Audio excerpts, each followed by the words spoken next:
think the desire for stability today, is a force of stability, is enhanced by the extraordinary instability we find in the Middle East. The Middle East has never been a perfectly stable region. We should have no illusions there about the likelihood, frankly, of ever becoming perfectly stable. But it strikes me that in recent years, that instability has been magnified several times over. One thinks of multiple civil wars. We can go back to the Lebanese Civil War that the man I worked for, Ronald Reagan, I think very mistakenly put U.S. forces into the middle of.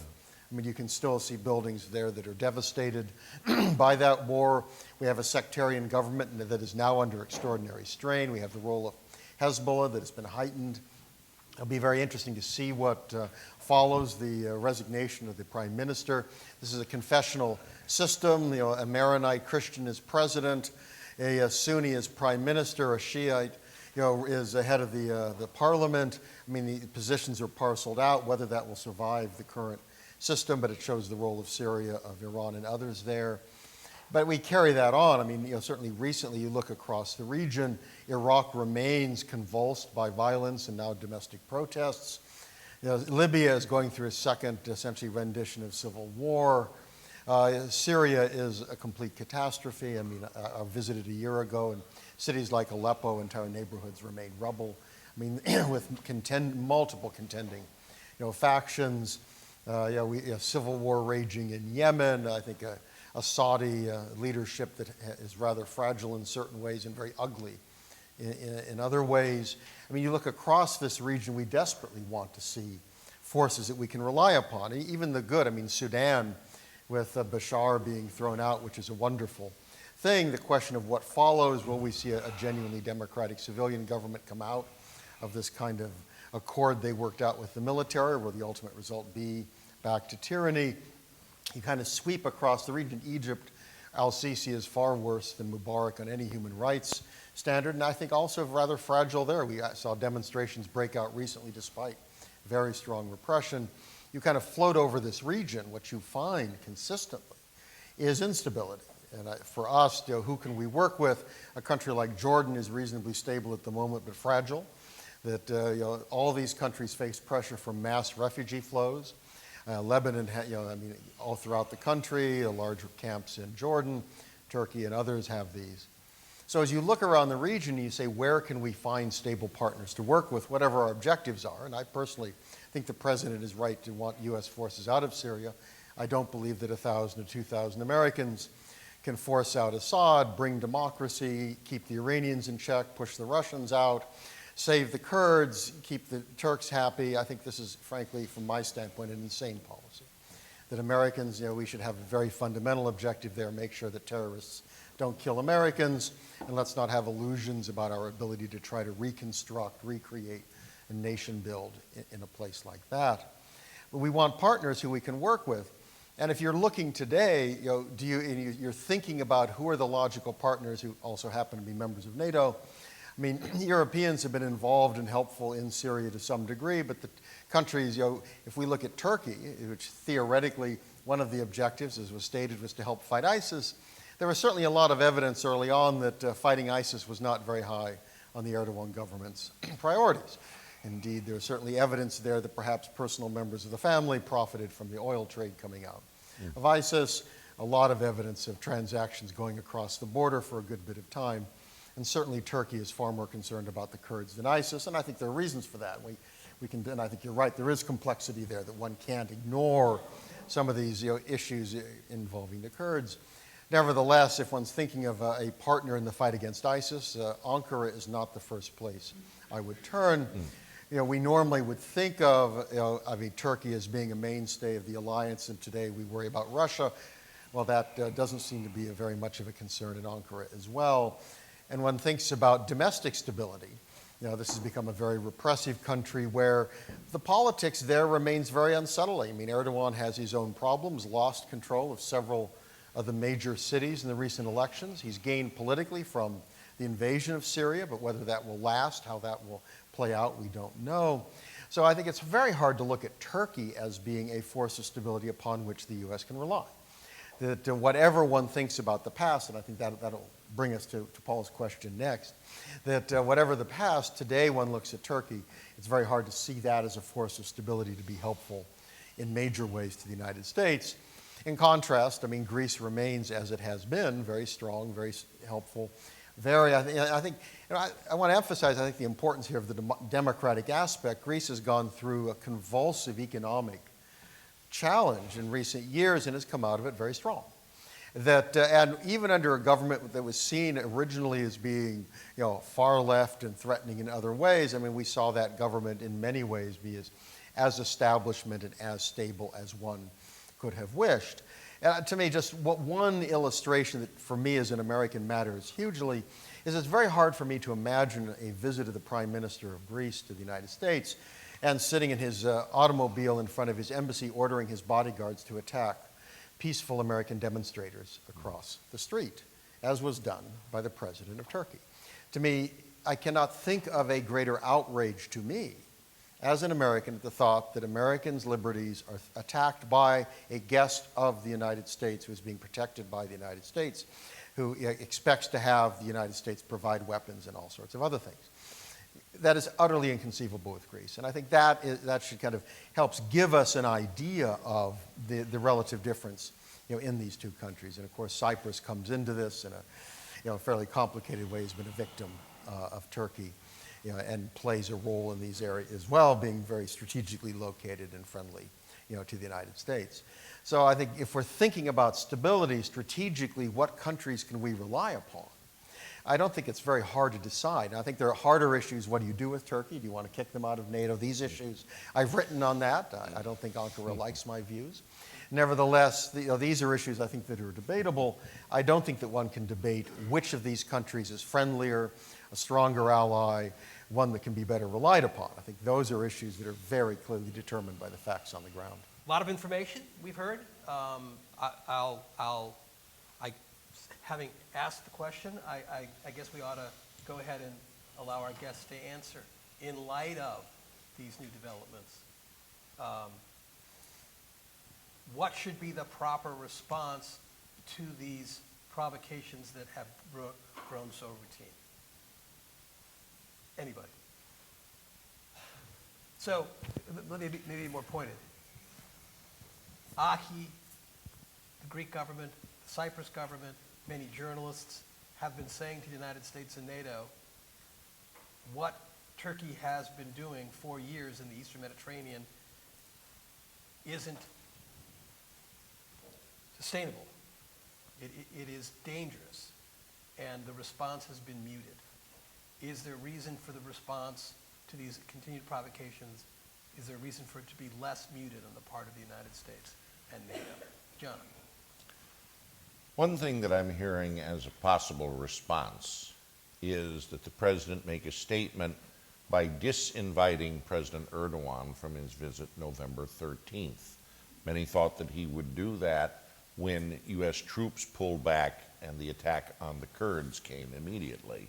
Well, I can tell you, sources in Ankara say that is not going to happen, and here in Washington, plans are fully underway for President Erdogan's visit on November 13th. Now, I'm in a minority. I never was one of those who said slam the door in Erdogan's face. Precisely because of what you say, it's better to talk right now and to engage him in dialogue. And I think the November 13th summit, and get ready for all kinds of demonstrations and possible responses, such as Doug brought out and reminded us of. And yet, when the doors are closed, the opportunity is there to spell out U.S. objections about Syria and about the course of future relations between Washington and Ankara. I think Richard Nixon said it best. When the action gets hot, keep the rhetoric cool. And at this point, it's important to keep dialogue open with Turkey. Beyond that, we'll see. I think underlying your question is another question. Is this an Erdogan problem or a Turkey problem? And I think one of the arguments for not pushing them out the door is that things may change. I think that regardless of whatever government you have, there is always a strong Turkish nationalism that we've seen. And this goes back to the creation of a secular republic. Kemalism. Kemalism and the religious tenor of the Turkish nationalism may change with a different government, or it may not. But in some ways, so I think the view is that, you know, we should not be pushing them out, but whether or not they push themselves out, that's another question, and one that we only have so much control over. But the trajectory right now of events, and again, I think the purchase of the S-400s and the concomitant decision not to sell F-35s does speak volumes, and things are, again, very, very fluid and you have, as you referred to, the elections that you had in Turkey. So Erdogan his position is not necessarily one that is very stable. Now that may also provoke other more extreme nationalistic reactions as well, but I guess it's, you know, it remains to be seen how it'll play out. I think that there are two major changes in terms of Turkey and its role that require us to look at it differently today. I mean, whether or not that means we want to throw them out is, I think, again, an issue that one really has to deal with. But I think two things: that it was relatively easy for Washington during the Cold War to reluctantly say, oh, yeah, what happened to Cyprus is terrible, but, or what Turkey might be doing is terrible, but. And I think there were two reasons for that. One of which was this was seen as a reliable partner against the Soviet Union in the Cold War. That you're kind of anchoring Southeastern Europe, that when you're worried about what I think Ronald Reagan correctly called the evil empire, with all the Eastern European, the Sovietized states and everything, that you wanted to make sure that that was a bulwark there in terms of the Bosphorus and the Black Sea, and a lot of things going on. I think that was a reasonable concern. So the Pentagon was very strongly behind Turkey. It almost didn't matter anything else going on, where we have air bases there, we have nuclear weapons that are still there, which I think, at the moment, I think is folly, but set that aside. You'd have very strong Pentagon backing that would essentially say, that may be true, but this.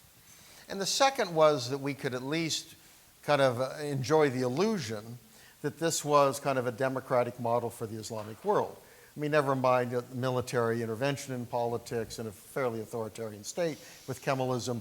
Still, there was a sense we could say this is a different model, this is one that can be kind of show the world and show the Middle East. So in that sense, we hope this would promote stability in the Middle East, that we can point to this, an Islamic state that has democracy.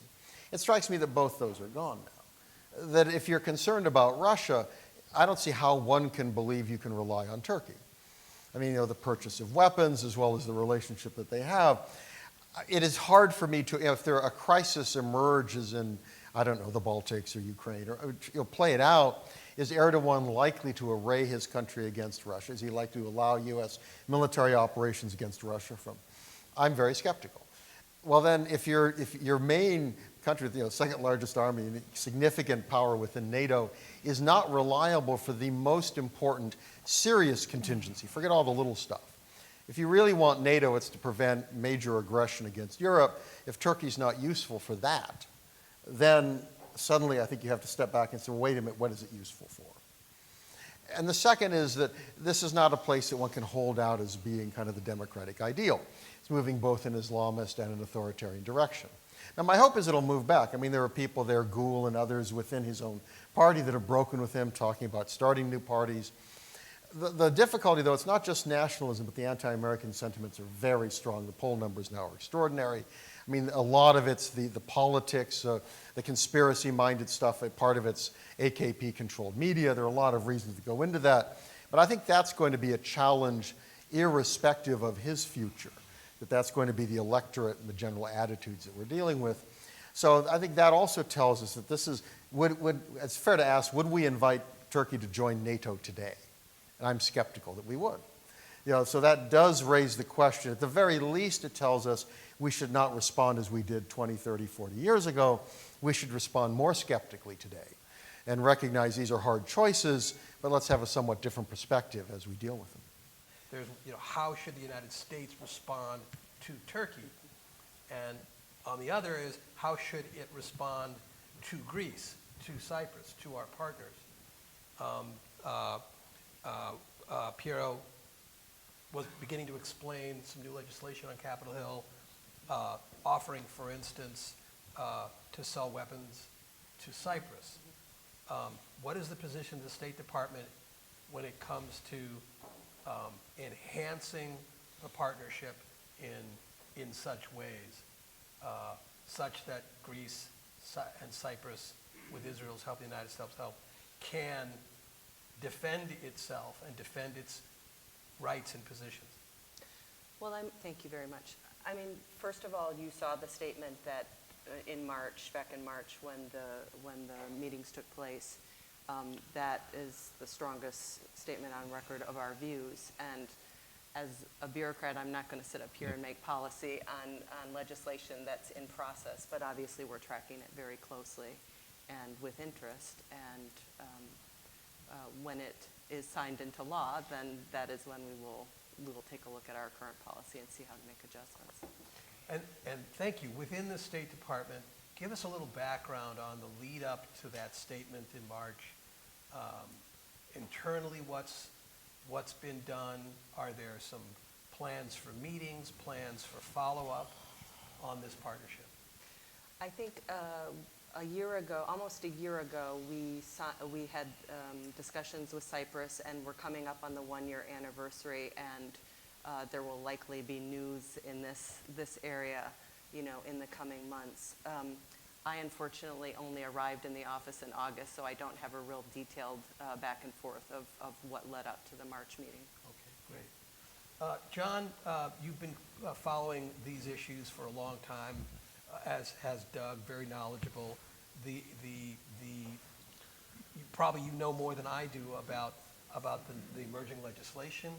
Do you have views as to what Congress should do to enhance this partnership?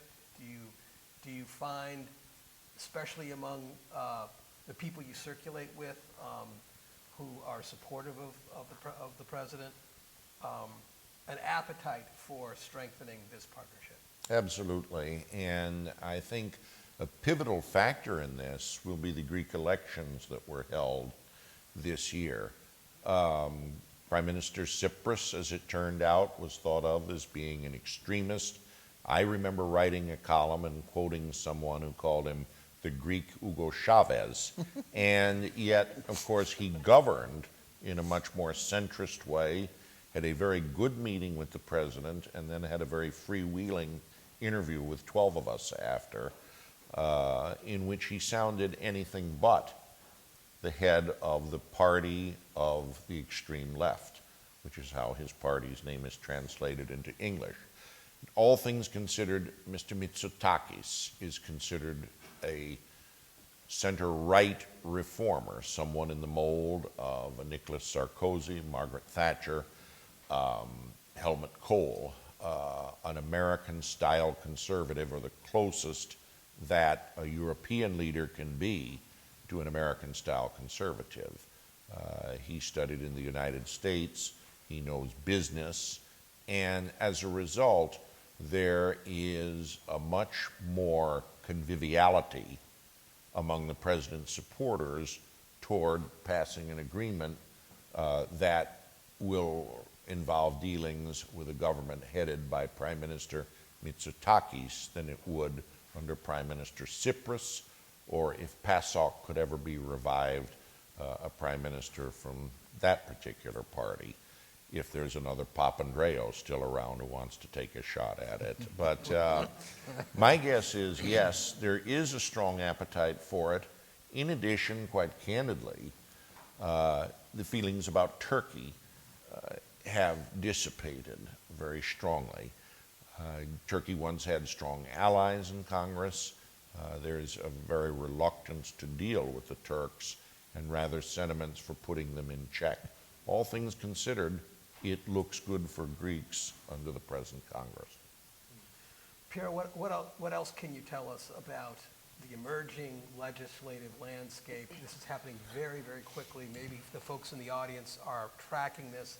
I'm not personally. I'm kind of just interested in what you know and where you think things are going. Well, I referenced an amendment that appeared in the Senate version of the text, and I think kind of what's in the background is concern about Russia.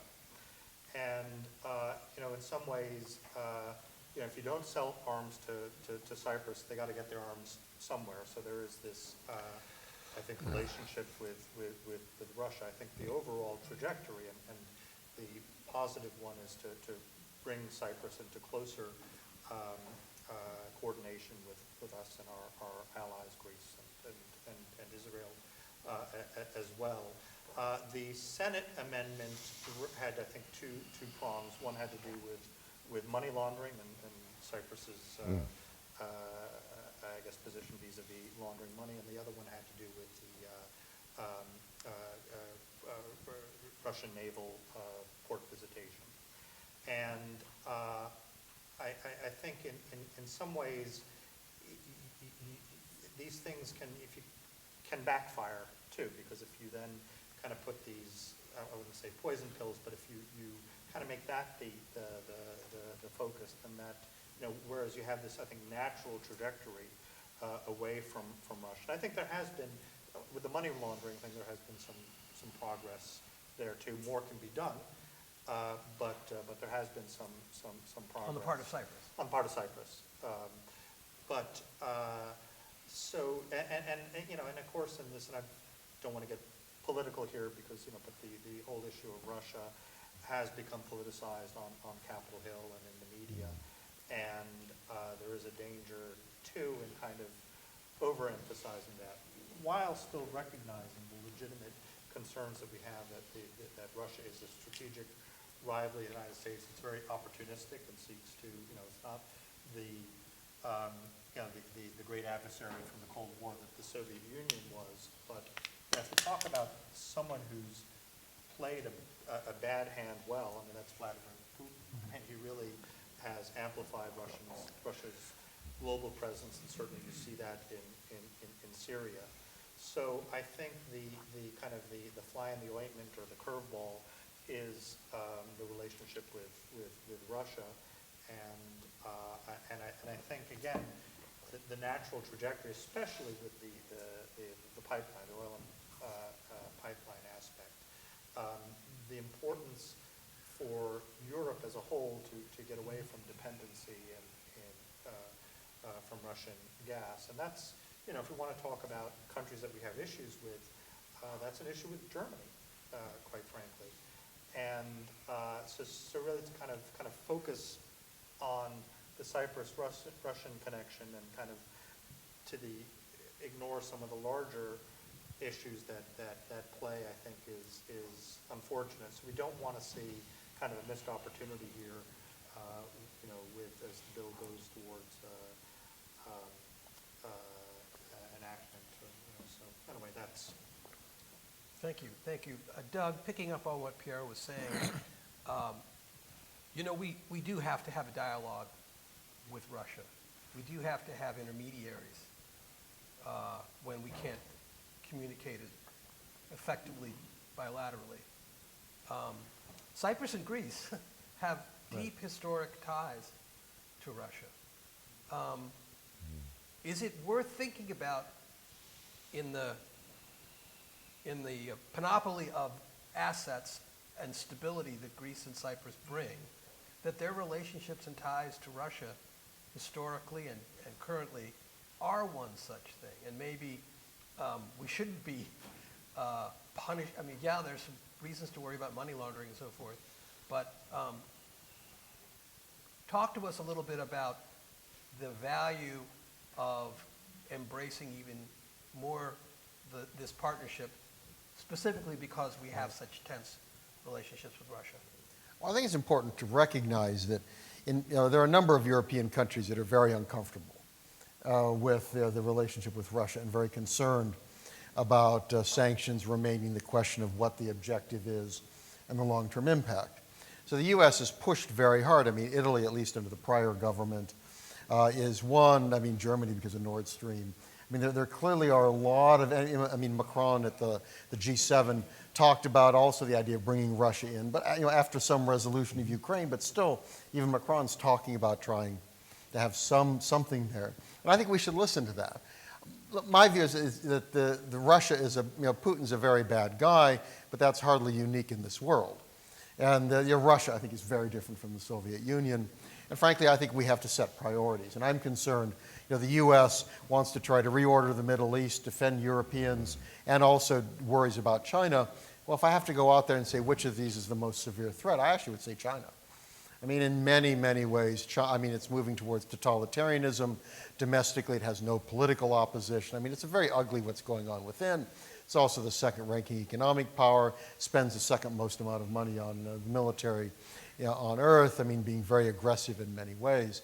And I don't like to see a potential Russian-Chinese condominium. I'd much prefer to see Russia on our side than China's side. And there are lots of reasons why I think Russia's uncomfortable. It's playing junior partner. They worry about losing Siberia. There's a whole lot of things there. So to my mind, we should be trying to find a way to resolve in a way that we can live with Ukraine, Crimea, Georgia, these issues. And among other things, I think part of that is agreeing not to expand NATO. The question of you guys stop playing around destabilizing. And it strikes me that having Europeans that have more credibility in Moscow to try to start some of those conversations could be very useful. That what we want to do is find a way that ultimately what's best for American security, what's best for European security. And I don't think that Putin has any interest in war. I think he'd know he'd lose. Russia is not the Soviet Union. So the question is what would that entail? I mean, Erdogan's not going to be our interlocutor. But I do think that there has been a much better relationship with Athens, with Cyprus, because of economics, but also some other the European leadership. And the U.S. could work with several of those countries and the EU to try to cover what can we do to come up where we both can live with this and think about what's the greater threat, what are the greater challenges. And I'm afraid we're missing that now. That the guys who most worry me are sitting over in Zhongnanhai and Beijing, who really are in a position to do a lot of bad things throughout that region. We worry about Taiwan with good reason. We worry about Hong Kong. I mean, I think what ultimately Hong Kong is going to suffer very badly. The question of territorial claims in that region, the use of the Belt and Road Initiative around the world, trying to build effectively bases around the world. A lot is going on, and frankly, we need to concentrate. I think the kind of diffusing our efforts all over, we risk losing all over as opposed to kind of winning the most important one. So I think that's right. I think that both Athens and I think that Nicosia have real opportunity there to play a positive role and be helpful in that relationship. Anyone else want to talk about the potential here of Greece and Cyprus as interlocutors? Well, just to make a notation too, because I mean we're talking about, I think, important policy issues, but just to bring it back to sort of Capitol Hill, it is a poisonous political atmosphere, and some of the, I think, limitations that the administration has because of the politically charged accusations preclude, at least in until the next election, some of that kind of out of the box thinking. So just not to let sort of the political realities intrude into these important policy discussions, there is a political context to all of this, and that does, I think, impact, unfortunately, the debate. But your point about China, I think, is very... But it also suggests the opportunity to allow our friends to have more of a dialogue. We're not in a good position to do that. And I think but if one could encourage one's friends to start some of those discussions, and that might also have an impact in improving Moscow's behavior if they perceive that there's a European interest and they're the right circumstances, that maybe there'd be more interest in the U.S., we might have at least some positives. Real adversary, and we are working very hard to try to address our concerns, including by building stronger economic ties with our allies and partners, right? And that was one of the discussions, one of the things that we talked about when the secretary was in Greece, right? And on Russia, let's be clear, Russia likes to exploit, it looks for places where it can drive a wedge between us and our allies and partners. And certainly, we think that the resolution of the Cyprus issue is an important one because Russia will continue to look to exploit that as a wedge issue. And then bottom line up front, vis-a-vis NATO, we think because of Russia's proclivity to drive a wedge between allies that we need to keep strong cooperation in the NATO alliance and not allow them to play us off of each other. And finally, on Ukraine, Crimea is Ukraine, and that's It may that's be, our- but it's never going back. So one has to deal with reality. So absent a catastrophic war in Russian collapse, Crimea is not going back to Ukraine. So we're living in that world. I'm merely stating the administration. Yeah, but I'm also, it policy. strikes me, Sure, we have to deal sure. with reality too. Yeah. Let me take the discussion in a slightly different way, but China has a foothold in Greece. Right? China literally purchased one of the biggest ports in Europe. Yeah. Subsequently, there was a piece of legislation, a statement in Europe about Chinese human rights, and that Greece was the only country not to support it. We know why that is. We want Greece to be this bulwark of stability. And Greece is under the jackboot of austerity and doesn't have two nickels to rub together to the point where it has to sell off its port and its soul, in a sense, and is being exploited by China. If we want Greece and Cyprus to play this role, the economy of Greece has to be thought of. What ideas do you all have? What actions can the West and the United States take that can enhance Greece's ability to play the role you all say it should? And this is to any of you. Let me start with an idea, and that is the exploitation of energy, right? They're sitting on oil and gas, which is their capacity to explore is being threatened. What can the United States, what can the West do to help Greece and Cyprus profit from this that they're not already doing? We're certainly promoting commerce, promoting investment, promoting economic activity is critical. I mean, Greece has gone through an extraordinarily wrenching time. I mean, my feeling throughout the whole financial crisis, which was largely dealt with Europe and not the United States, obviously, was that debt should have been written off, that the reality, as far as I could tell, this was basically an attempt to bail out German and other European banks primarily, that pile up the debt to pay off the banks as opposed to come up with realistic debt loads that could be paid back. And you cannot expect people to forever live under extraordinary austerity if they don't believe there's an outcome and a positive outcome. So I think there's still an issue of debt that should be dealt with, especially with the new prime minister who's reform-minded. You want him to succeed. You don't want to make it impossible for him to succeed, because what would follow him? If you have kind of a left-wing government that operates fairly moderately, and then you have a center-right government and they both fail, I don't want to predict what the next outcome might be. And I certainly think energy development would be one of those. I think anything that we can do to encourage trade and investment, freer trade arrangements, all of that, I think would be important. The other, just very briefly on your point about them, for example, not saying what we would like on human rights, I think the U.S. has to take into account circumstances of individual countries. The U.S. is going around browbeating countries which are now switching recognition from Taiwan to China, threatening them in all sorts of ways. And of course, the United States recognizes China, not Taiwan. There's something a little outrageous about the U.S. becoming quite sanctimonious about another country taking a position 40 years after we made that change. That what we might want to take into account is there are going to be friends who face unique circumstances. If Europe as a whole is tougher on China, I'm not going to get terribly upset if Athens decides on that statement. We're not going to.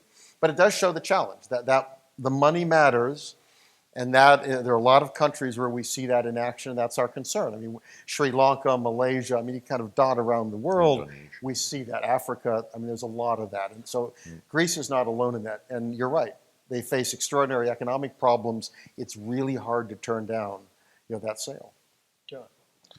The last time I checked, the United States was still the premier stakeholder in the International Monetary Fund, although that changed slightly with the voting rights of developing nations going up.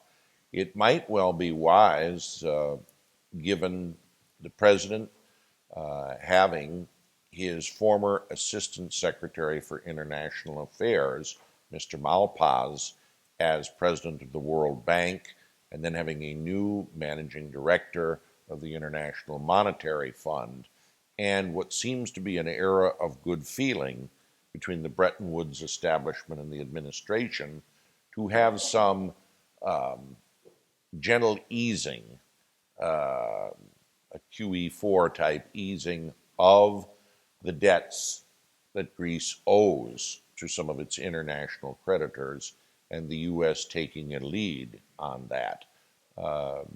All of the financial establishment in Europe who were involved in the Troika have had some changes at the helm, the latest case being the European Central Bank, and Mario Draghi being replaced by Christine Lagarde. And again, the United States has a good working relationship with all these people. Let the U.S. become Greece's lawyer, in effect, to bring down the debts that are there and eventually have a solution not unlike that given Germany in the 1950s with its debts for its rebuilding. Yeah. A point on the IMF there and China. I think especially particularly with African nations, part of China's, I think, overall strategy is very much maritime oriented, Piraeus, for example, but also you see in Sri Lanka how they took over the port facilities there because Sri Lanka could not pay their debt. You look at a map, you look at Republic of Congo, for example, where I was last year. We kind of tend to ignore little Congo in favor of big Congo, but the Chinese presence is very significant there. Point Noir is a port as well, but many of these African countries, including the Republic of Congo, are indebted to the Chinese, and because of the high level of indebtedness, the Republic of Congo sought an IMF loan, which essentially we are subsidizing, because I think about a quarter of the contribution is U.S. money. We're essentially subsidizing the Chinese by paying them back. And one thing that we could do, certainly with regard to Africa, but I think extend to Greece, is to offer technical assistance in renegotiating loans more broadly, particularly money that goes to China. And China is very good at dealing with countries one-on-one. But if they were to band together and have and read the art of the deal, maybe. It's really bad to be a debtor, but you know what's worse? It's to be a creditor, because when you could what they say, if you owe $10,000, that's your problem. If you owe $10 million, that's the bank's problem. So I think certainly vis-a-vis the IMF, there is a role for the U.S. in providing technical assistance, and not just for Greece, but more broadly, and to address some of the China problems. And we've written about this in Washington Monthly and Washington Post. Greece ought to be the sole place where the Summer Olympics happens, so that it can continue to use its investment in its infrastructure. And this idea that we keep moving it around year after year, every 4 years, and bankrupting the countries that build all this infrastructure, it's crazy. So, yeah. Well, I think if you keep doing it year out, time after time, you actually pay for it. So, I think it's time that we have a very distinguished audience here, and we would like to open up the questions to the audience. Folks, do we have a microphone here? This is the example. I'm the example, right? This is what you do. And please tell your name. Wanted to play third base for the Philadelphia Phillies a long time ago. Anyway, here I am in this setting nonetheless. First of all, let me thank all the panelists here for a very lively and enlightening discussion. Frankly, I think it's one of our best discussions we've had in a very long time at the American Atlantic Institute, so I thank you very much. Look, I'm no economist or financier, but I try to be logical. Unfortunately, no one was coming up to line up and invest in Greece, so the Chinese were there. I mean, who was Greece to say, I'm not going to take the investment when no one else is lining up? Now, having said that, there's a number of things, obviously, that can happen between Greece and the United States in a bilateral way, including looking at the U.S.-Greece tax treaty, which hasn't been amended since 1954. You know, United States and Kosovo have a bilateral investment treaty, while Greece and the United States do not. That's another area where it could, stimulate. Now, I understand Greece is part of the European Union, and there's other parameters involved regarding how investments and the economies go back and forth. But when we had Lindsey Graham, back in late July, and even as late as middle of September, when he was meeting with Erdogan in New York on the sidelines of the UN General Assembly, talking about free trade agreement between the United States and Greece for a reward for mothballing the S-400s. Well, maybe that's something we can talk about between Greece and the United States as well regarding free trade agreements. Again, I don't know how that interplays with the European Union regs, but that's between the bilateral relationship, and certainly the State Department can try to facilitate some of these things, between the two countries. Questions? I go so many different ways with this, but Maria, we just had obviously, the relationship with the United States and Greece is an all-time high. We've been talking about it now for the last at least 2 or 3 years, and it continues to strengthen. We just had the second round of the strategic dialogue that took place in Athens, led by Secretary Pompeo and a number of others from his team. And they signed a defense cooperation agreement where the United States will have access to Alexandroupoli, Larissa, and that base in Volos, which I always forget the name of it, even myself, obviously, and what goes on in Suda Bay and so forth.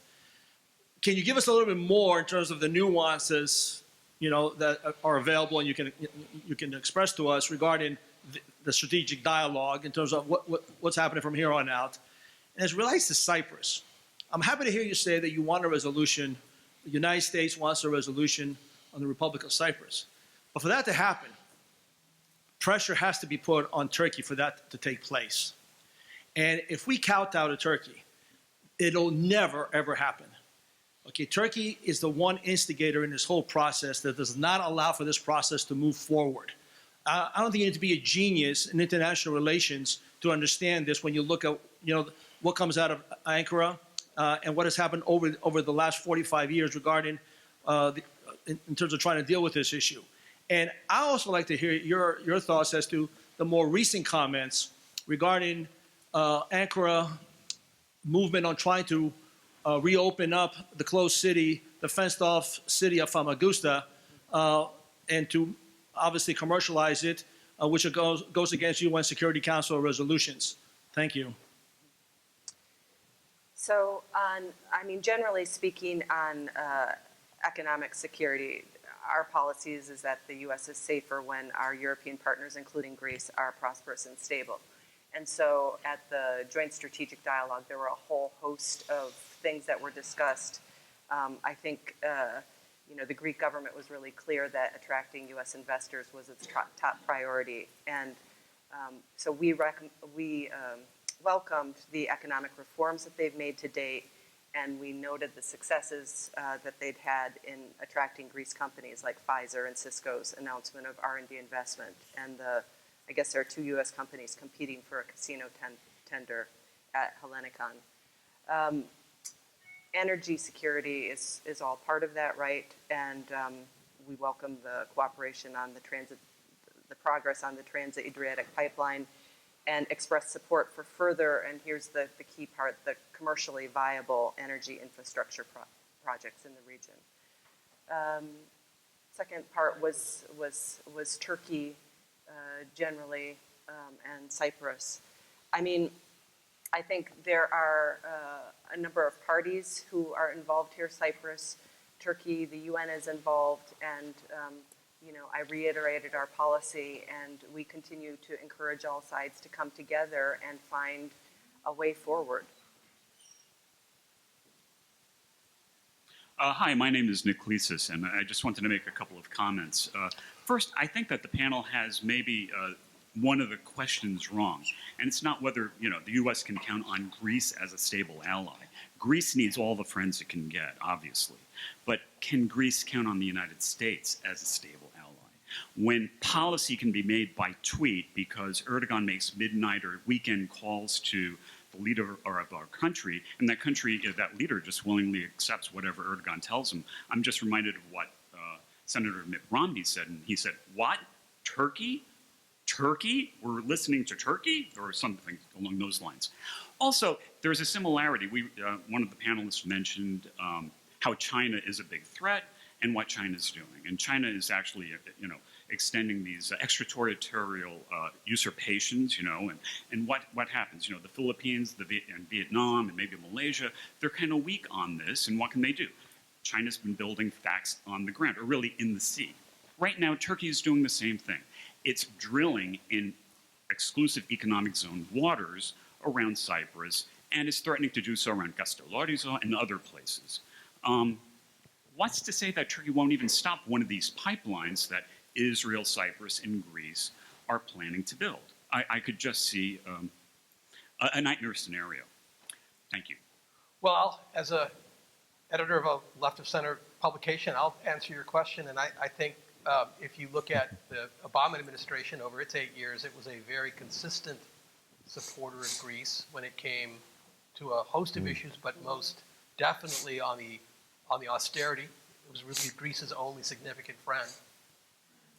I don't think the Trump administration has made matters worse on that front. I think that to the extent that they've spoken out and been engaged, it's been positive. On the Turkish side, obviously it's insane, and I'm thankful we have an election coming up in 13 months, and maybe we won't have to wait that long. But thank you for your question. Anyone else? Yeah. Let me just add a postscript to what Paul said. It is true that the Obama administration was a friend of Greece. In fact, President Obama's last official visit as the 44th president was to Greece to meet with the then fledgling Prime Minister Tsipras. Now, at the same time, when Mr. Tsipras came to the United States and met with the president at the White House, had a joint press conference with him, he spoke to reporters afterward and pointed out that they had a very good discussion. He was particularly impressed with the president's knowledge about the Greek bailout and about the austerity programs. President Trump spoke to me at an off-the-record session at the White House, which he later allowed to be on the record, about the Greek debt and how he felt the people were let down by politicians on pension reform. That kind of dialogue, those kind of conversations signify a good relationship at least the highest levels of government. Now, I would say with a reformer and a center-right leader, a more traditional type Greek leader, the relationship will be even stronger. I will say that in the end, Greece is going to have to deal with the number of people who don't pay taxes. The revelation by an underground newspaper of the Lagarde list some years ago still resonates in the halls of international finance, and it's something eventually that the Greek business community is going to have to face and deal with. I want to, and again, not trying to get too political here, but you did mention the Obama administration. I mean, it is somewhat of a mixed record. I mean, you look, for example, at Egypt and the Morsi government, the Muslim Brotherhood government, and who supported that. Well, it was, I think, the Obama administration had expectations there that we could say were probably at best naive. But so too Turkey. I mean, if you look at who the Brotherhood's supporters are and continues to be, and then again in this quest for supremacy with Saudi Arabia, they have their different factions. So Qatar and Turkey continue to support the Brotherhood, and so there were missteps there. I think certainly, and here to kind of also relate it back to the Hill, to some of the discussion that we've had. If you look at the South China Sea, which was referenced in the comment too, during the 8 years of the Obama administration, we were asleep as to the South China Sea, and one of the and we can there are certainly there's fault to find with the Trump administration with regards to China specifically. I think the Trump, and it's not just the Obama administration, but the Bush administration, Clinton administration, and the prior Bush administration too, going back to Tiananmen Square, there has been a misunderstanding, I think, of China's ambitions.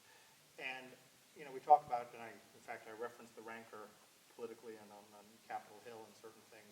One area I think of confluence with regards to China has been not just from the administration, but also with Speaker Nancy Pelosi. And again, leaving politics aside, she has consistently been very clear-eyed about Beijing and its territorial ambitions. And that's, I think, one area where you see the potential for cooperation there as well. So anyway, just wanted to throw that out there. Thank you. Hi, one question for Mrs. Olson. We keep hearing again and again that Turkey is an indispensable strategic ally for the Western interest in Eastern Mediterranean. Can you give us one example in recent years that Turkey helped counter the influence of Russia or Iran in the Eastern Mediterranean? And also, can you explain us why we see that Congress and the administration have adopted such a strikingly different tone and strategy in terms of how they are dealing with Turkey? Such a strikingly, I'm sorry, different than what? Between the Congress and the administration. Okay. So what I will say, you wanted me to give you one example of an area where Turkey acted in to the advantage of the United States? Sorry, can you repeat the first? To counter the influence of Russia and Iran in Eastern Mediterranean. Well, Turkey's a NATO ally. And NATO's job is to deter against Russian aggression. So that, I guess, would be your example.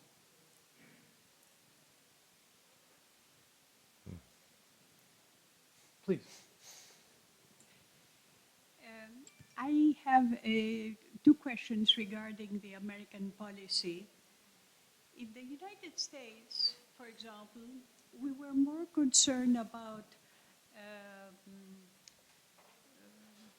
what's the name of the country?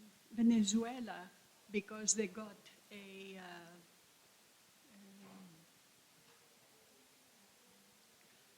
what they called a super guy there. And we put all sorts of things against them. And yet, with Turkey, Erdogan is doing exactly the same. And nobody said anything about it. That's one. The other thing is that while we permitted Cyprus to be occupied or taken over the northern part by Turkey, we did nothing to help the Kurds get a place in Syria, which would have been a very normal thing to do, I think. Thank you. Do you have a question for one of the panelists? Sorry? Do you have a question for one of the panelists? Can I? Yes. Why this double system policy? Fair enough. Fair enough. Thank you. Thank you. There is a tension there, right?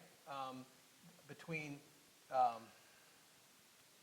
the continuing occupation of Cyprus and Venezuela. Can one of you speak to that? I think demanding consistency from our foreign policy is a forlorn hope. I mean, the U.S. believes in human rights except when it doesn't. The U.S. believes in stability except when it doesn't. We believe in stability and blow up Iraq. No one could have imagined that blowing up Iraq would promote stability. It's been the most destabilizing event that you can see in the Middle East. But we believe in stability, except we support the Saudis blowing up Yemen. And we are on both sides of the civil war in Libya, but we believe in stability. I mean, the problem, I think there's an element of which, part of it's simply the world is messy. So you kind of deal with each crisis. Venezuela is, U.S. officials like to say they don't believe in severe sphere of influence, but of course they do. Latin America is our sphere of influence. We care a lot more what happens there. Why do we have 60 years of an embargo on Cuba? I mean, we promote trade and investment with China, a communist country, but we embargo Cuba, a communist country. Well, I mean, Cuba's in our neighborhood, and there are reasons for that, and you can explain logically why they're different, but they certainly look inconsistent. So I think that, as long as Turkey is part of NATO, it's really kind of embarrassing to sanction them. I mean, if you're going to treat them as an ally, your premier military alliance, and you're going to sanction, I mean, it's much more jarring. And also, we have to deal with the Europeans as part of that. We're the premier power in NATO. We are not the only power in NATO. Other countries matter in terms of decisions. So, and Europeans care a lot about the relationship with Turkey because of refugee flows. I mean, so the complexity of this, I mean, I get frustrated because I have principles I want to apply, but each one suddenly gets really ugly and very messy. As for the Kurds, we believe in the Kurds except when we don't believe in the Kurds. I mean, we helped, Iran wanted to use the Kurds against Iraq, and then in the 70s threw them overboard, and we said, oh, well, that's too bad. In 2017, Kurdistan held a referendum on independence. We warned them not to. They held it. It was a catastrophe. Our allies, Iraq, used military force to take Kirkuk and oil fields from them. We said, oh well, we're kind of busy right now. So the notion we're now going to go to Syria and put in, I mean, is this a long-term guarantee against everybody? I mean, are we promising, I mean, there's no treaty, there's no Senate confirmation, there's been no debate. I mean, so again, we use them, they use us, and we move on. I mean, great powers do that. So it's a very ugly process. I mean, it's kind of like Bismarck said, no, you don't want to see your laws or your sausages being made. You probably don't want to see your foreign policy being made either. It's extraordinarily inconsistent and at times extraordinarily unprincipled. But I think a lot of that's the messiness of the world. Yes, sir. Thank you. I'm Bill Camarinos from Alexandria, Virginia. I raise an inquiry or a question that hasn't been addressed by the panel. And this perplexes me.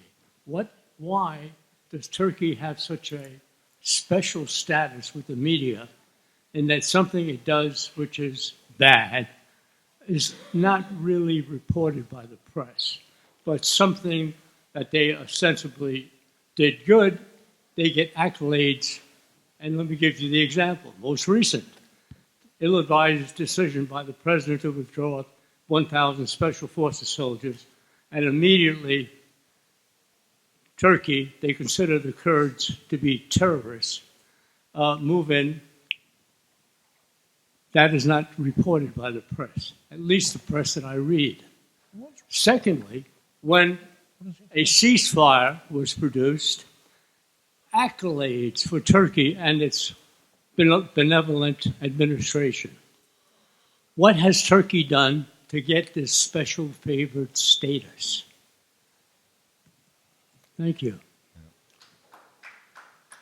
Well, I appreciate the question, and I think that over the years that was true. I'm not sure we're reading the same coverage. I thought the coverage of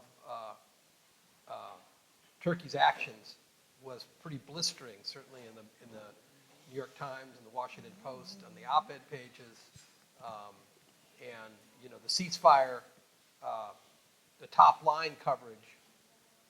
If you just looked at the headline, maybe, but the suspicion that was expressed by both off-the-record and off-the-record sources in these stories in the second and third paragraph were pretty substantial. So I think my personal belief is that might have been true some years ago, less so now. I would just submit to you that at this point, whenever one reads about autocrats in the world and people who are the black hats or the bad guys, be it MBS in Saudi Arabia or Putin, one almost always finds Erdogan on the same list. And it's just that simple. And I will tell you, the catch-22 to all of this is I was thrilled the night in the summer of 2016 upon hearing reports he was going to be overthrown by the military. And in fact, he escaped killing by a half hour at the airport, supposedly, and then returned triumphantly. In other words, doing what his hero Menderes was never able to do in 1960, defeat the military and stay alive. And yet, I thought about it after, and what do I or anyone really know about what would follow Erdogan under a military government? One really can't say. We all condemned Mubarak in Egypt, and we got Morsi afterward. I blame the Obama administration because had they done this in a covert and clever way, they might have elected General Shafiq, who might have guided Egypt into a true democratic system. Morsi put out a warrant for his arrest right after he conceded defeat. He came back, and now Sisi has him under house arrest. So again, one never knows what's going to come next. I just want to add, I mean, I think if you look at, since October 9th, the legislative response from Congress, we had first a joint resolution that was passed condemning Syria. I mentioned the PACTA Act. There was also similar legislation that was introduced by Liz Cheney. I think the difference being that Erdogan himself was someone that was mentioned as being subject to sanction in that proposed legislation. And then again, we had the passage of the Armenian Genocide Resolution, which I think does speak volumes there. So yeah, I would tend to agree that, I mean, I think they're both in terms of the media response, but also the Capitol Hill response that did, I think, was quite forceful. Okay, great. Mr. Ambassador. Thank you. Tom Carl Douglas in Washington, D.C. John and Pierre almost answered my question. First of all, I want to talk about Erdogan for a minute. Here we got sanctions kicking around. A bill was introduced this week, closing the base in Turkey, the air base in Turkey, moving it to Greece and elsewhere. We're going to expel him from NATO. The Syria reaction, disinvite him to the November 13 meeting, the Armenia resolution yesterday. How's he getting away with all this? Internally, how can he survive this kind of pressure, not only from the outside, but from internally? How's he surviving? I'm curious to know how. I've been in government too long, and you don't survive when things like that happen. I'm just curious what your reaction is. His ratings are up after the invasion of Syria. It's strengthened his popularity. It's helped him very measurably after the elections in Ankara, Istanbul, and elsewhere where they lost several cities. Turks are very nationalistic and they're very antagonistic towards the U.S. To have him standing up to the United States, and they hate the PKK. They perceive a relationship with the YPG. This is playing up to all those sentiments. He's much better shape today than he was a month ago in Turkey.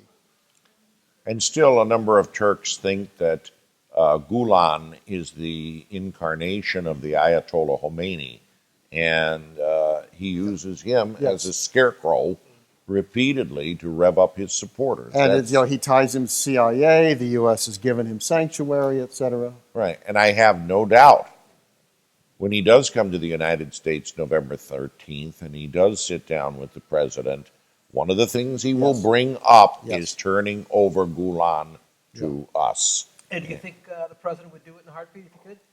No. If he could, well, no, I don't think he'd mind doing it, but he can't. The point is we have a rule of law and it simply can't be done. can't do that. And another thing, like it or not, Gulen has too many friends in high places in both parties. Yeah, I mean, well, just a quick point. I mean, we've seen in many ways Fidel Castro was able to retain power in Cuba under similar circumstances. I mean, had a boycott in place, but he does play the anti-American card. Maduro. And yeah, Maduro. So they're in some ways, and I think you're right, it has been a boon to Erdogan, the events of the past month domestically, given all the other troubles, including the economic situation there. Final question from Nick. Nick Karambolis. I'm reading a report that just came over into the Ikati Medini a few minutes ago, and it's entitled Turkish Violations Surge, meaning the air violations, surge in 2019. And they estimate that there'll be a total of 4,000 such violations of Greek airspace by the end of the year. Maybe it's just the lawyer in me, but Turkey was able to buy the F-16s on the condition that they be used only for legitimate self-defense. That's what the statute says, okay? Now, every time there's an order by, however it comes in the Turkish Air Force, for a pilot to take off and fly west, that violates U.S. law. No question about it. Because there is unless there was a provocation from Greece that triggered the legitimate self-defense, it's illegal and should be sanctioned under the Arms Export Control Act. Okay? When they fly into Greek airspace, that's a violation of international law. So, I know about the sausage making, Doug, and I appreciate that. But at some point, we have to look at when there are violations of our law, as opposed to policy, the violations of law, what are we going to do about it? That's the first question. Let me ask a very quick second one. What does Turkey need S-400 missiles for, or even the Raytheon missiles? Who are they going to shoot them at? Thank you.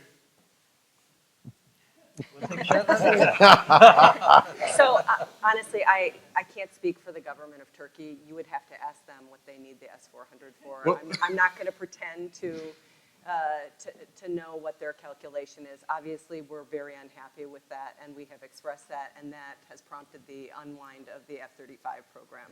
So, can anyone speculate at least on why they need the S-400?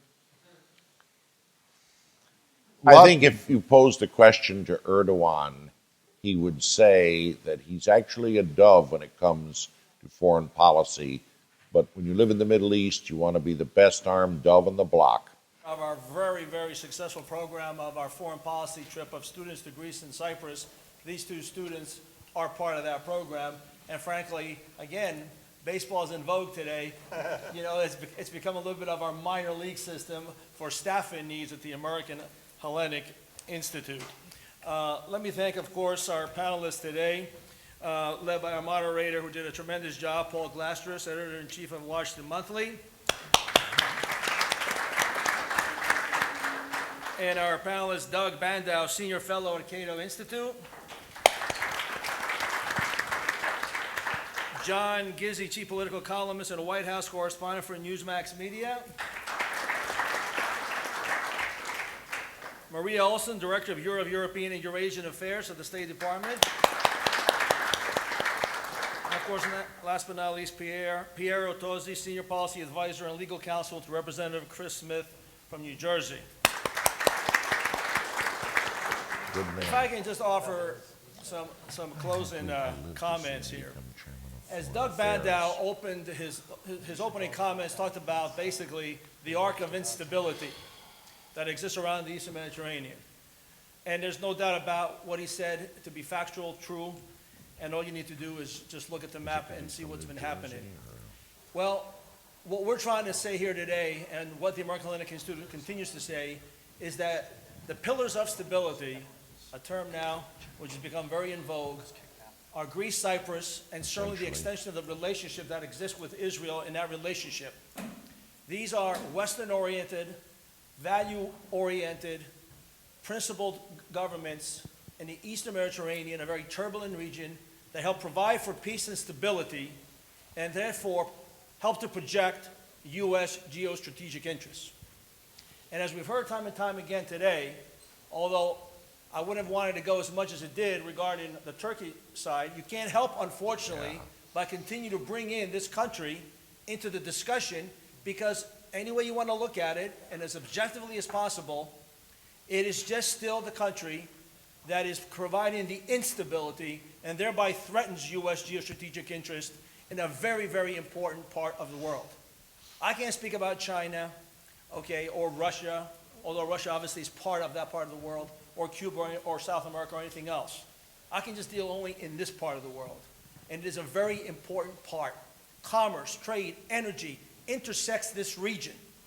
It is highly important for it to be at peace and to be stable for Western interests and foremost, U.S. geostrategic interest. And I'm not saying, and not one of those to advocate, that you can dismiss Turkey. You cannot dismiss a country that's 80 million, occupies the landmass that it does. But you can't treat it separately. You can't send different messages, as it was alluded earlier regarding the duplicity and the double standards. And what, in my opinion, makes this more egregious is because Turkey is a NATO member. They're not an ally in the definition of an ally. We can't be calling them an ally anymore. They are, though, a NATO member, and they are part of the tent. If we can't say it, and say it loudly, and with conviction, to a country like Turkey, which is inside the tent, and we consider it to be an important NATO member, then what credibility do we have to say to countries like Russia, Iran, China, or any one of these other countries that create problems for U.S. interests around the world?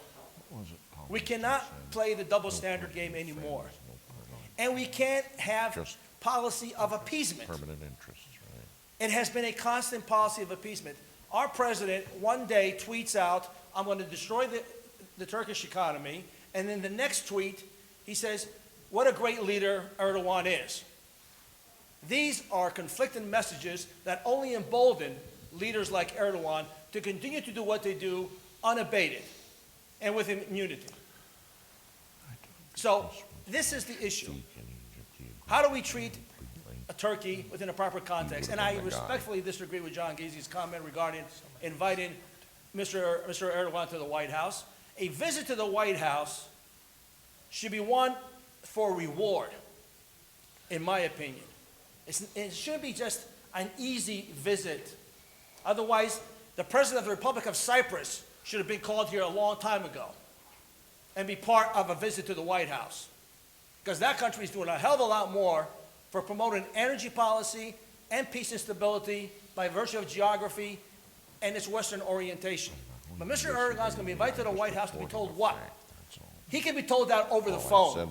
I'm not disagreeing that you need engagement and you got to discuss, you know, I don't think, you know, in the 21st century, okay, arms is the way that we should be conducting our policy. The arsenal of democracy needs to be the rule of law in the 21st century, and we need to be leading by that example. But that means we call out countries like Turkey, and we make sure we don't mince our words, and we apply the proper pressure. If you want to do it behind the scenes, fine. But in the case of Turkey, you need to do it up in front. That is what they react to. So yes, you do not have him come to the White House, but you absolutely go after him and put as much pressure as you can on him to bring him into line. I think it's very difficult, but I think you have to send that message. And that message needs to be extended to the Republic of Cyprus and stop once and for all Turkey's meddling in the domestic posture and policy of the Republic of Cyprus. Let the Greek Cypriots and the Turkish Cypriots come to the table and come to a solution, and you would have a solution in less than a year because they would have to have a solution. But Turkey's interests are not that of the Republic of Cyprus. They have other interests. But those interests do not serve the Republic of Cyprus, the European Union, or the United States of America in that region. I'm happy, though, that finally it's come to the forefront that at least the United States policy does not view Greece and Cyprus and that part of the world through the prism of Turkey any longer. They are viewed, I believe, certainly Greece, and I think to a certain degree Cyprus as well, to a certain degree Cyprus. But Greece finally is viewed upon within its own merit. We applaud this effort. We've been calling for this at the American Atlantic Institute for the better part of 40 years regarding this particular relationship to continue to flourish and to grow and to strengthen, and we are very pleased that it continues to go in that regard. But I come back to the 2,000-pound gorilla in the room. On a daily basis, as my board member said, Turkey violates Greece airspace, territorial waters. And it's not a hyperbole. I visit Greece and Cyprus at least 5 or 6 times a year. Every time I go to Greece, I meet with the chairman of the Joint Chief of Staff of the Hellenic National Defense General Staff and some of the other leaders of the armed forces. There isn't one time that I have visited their offices that bells and whistles have not gone off in their offices, and they take me to their computer screens to show me where another one of these violations has not taken place. So it's not a coincidence. This is a consistent pattern. We don't call this out. If we did, I think it would subside. And plus, as our board member said, it also violates U.S. law. And we should not be in the business in the United States of America, in government, or on Capitol Hill, or other policy centers to be violated, or be complicit in violation of U.S. law. It really comes to that simple. Are we going to be protectors of the rule of law and international law, or we're going to use it selectively, as we've done, unfortunately, on many occasions? But some things cannot be just done selectively, because there's a lot of high stakes here involved in the Eastern Mediterranean that go to the heart and core and the mission, and the interest of the United States of America and Western interests.